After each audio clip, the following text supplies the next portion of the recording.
बिस्मिल्लाहिर्रहमानुर्रहीम। दोस्तों, इमाम हुसैन वो हैं जिन्हें अल्लाह तबारक व तआला के नबी ने जन्नत का सरदार कहा। आप सल्लल्लाहु अलैहि वसल्लम ने फरमाया, हसन मेरा बेटा है और हुसैन अली का बेटा है।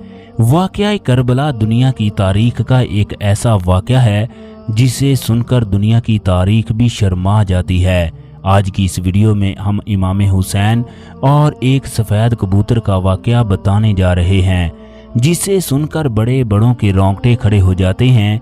ये वीडियो देखकर आप लोगों का ईमान ताज़ा हो जाएगा।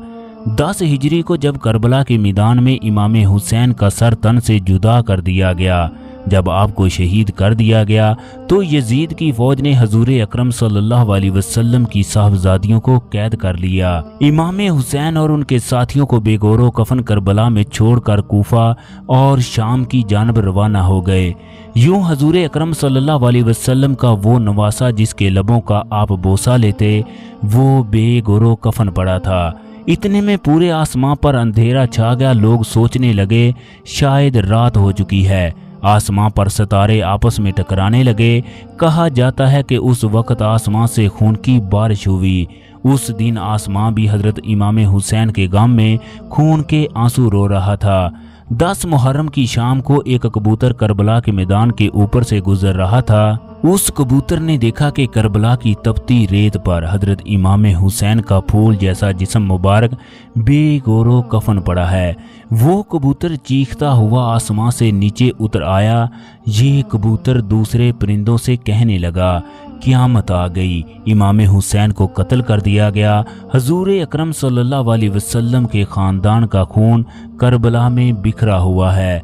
यूं हर जगह से कबूतर करबला में पहुंच गए। ये तमाम कबूतर इमाम हुसैन के गम में रोने लगे। इस सफ़ेद कबूतर ने अपने आप को इमाम हुसैन के खून से तर कर लिया। ये कबूतर फिर आसमां की जानब चला गया। ये कबूतर सहरा के ऊपर से उड़ता हुआ मदीने में चला गया। ये कबूतर हजूर अकरम सल्लल्लाहु अलैहि वसल्लम के रोज़ा मुबारक के ऊपर तवाफ की शक्ल में चक्कर काटने लगा। इस कबूतर के परों से खून के कतरे टपक रहे थे।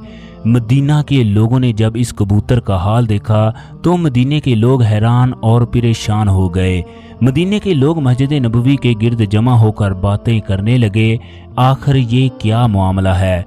इसके बाद मदीना के लोगों को जब इमाम हुसैन की शहादत की खबर मिली तो उन लोगों को समझ आ गया कि इमाम हुसैन की शहादत की खबर दरबारे हजूर अकरम सल्लल्लाहु अलैहि वसल्लम तक पहुंचाने के लिए ये सफ़ेद कबूतर हाजिर हुआ है। मुसलमानों के नज़दीक ये आम बात है, जो सफ़ेद कबूतर है वो उसी की नस्ल से हैं। इसी वजह से अल्लाह तबारक व तआला ने सफ़ेद कबूतरों में इतनी शफा और बरकत रखी है।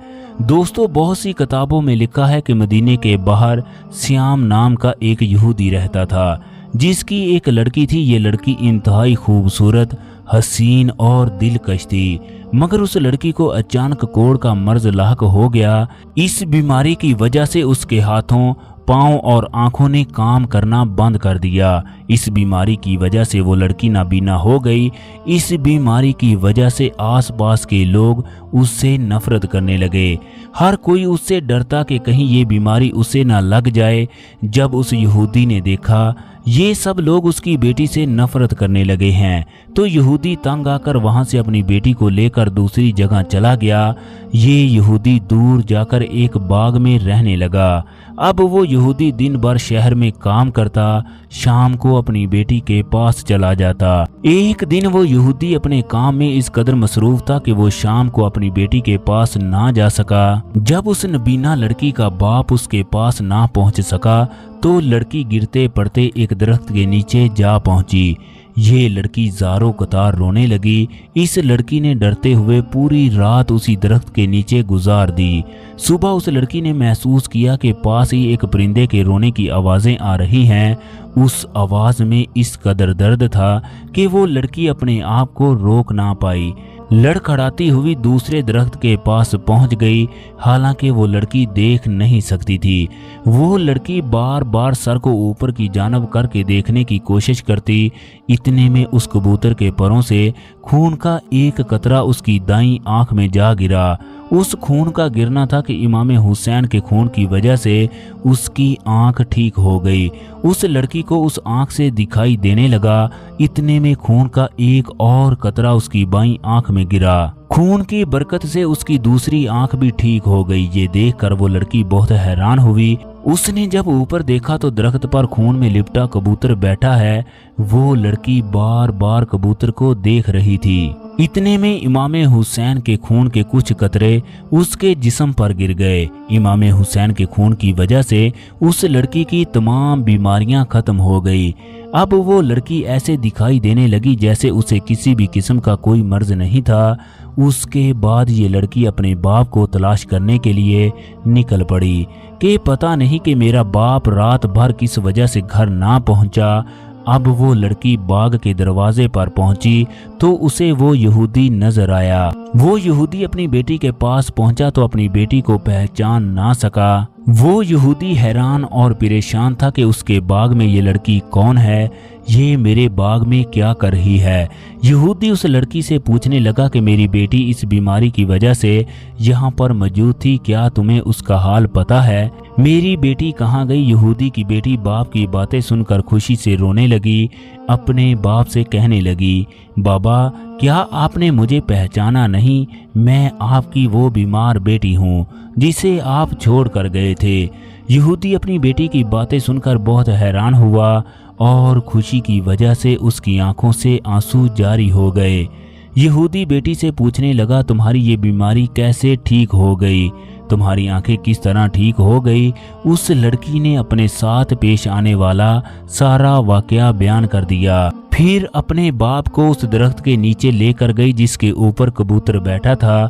وہ کبوتر دردناک طریقے سے رو رہا تھا۔ یہودی نے اس کبوتر کی جانب مخاطب ہو کر کہا، اے مبارک پرندے، تیری اس دردناک آواز کے پیچھے وجہ کیا ہے؟ تیرے پروں سے آنے والا مبارک خون کس کا ہے؟ یہودی نے اس پرندے کے بارے میں مزید معلومات اکٹھی کرنا شروع کر دی۔ یہودی کو پتہ چلا کہ کبوتر کے پروں پر جو خون ہے وہ امام حسین کا ہے۔ اس خون کے ذریعے میری بیٹی ٹھیک ہوئی، میری بیٹی کی تمام بیماریاں ٹھیک ہو گئی، اسے دکھائی دینا شروع ہو گیا۔ وہ کہنے لگا کہ بے شک امام حسین حق پر تھے، یہی وجہ ہے کہ ان کے خون میں بھی شفا ہے، جس کی وجہ سے میری بیٹی صحت یاب ہو گئی۔ اس کے بعد اس یہودی اور اس کی بیٹی نے کلمہ پڑھا اور وہ مسلمان ہو گئے۔ لاکھوں کروڑوں درود و سلام ہو حضور اکرم صلی اللہ علیہ وسلم پر اور ان کی آل پر، امام حسن و حسین پر۔ آپ لوگ بھی کمنٹ باکس میں ان پر درود و سلام پڑھیے۔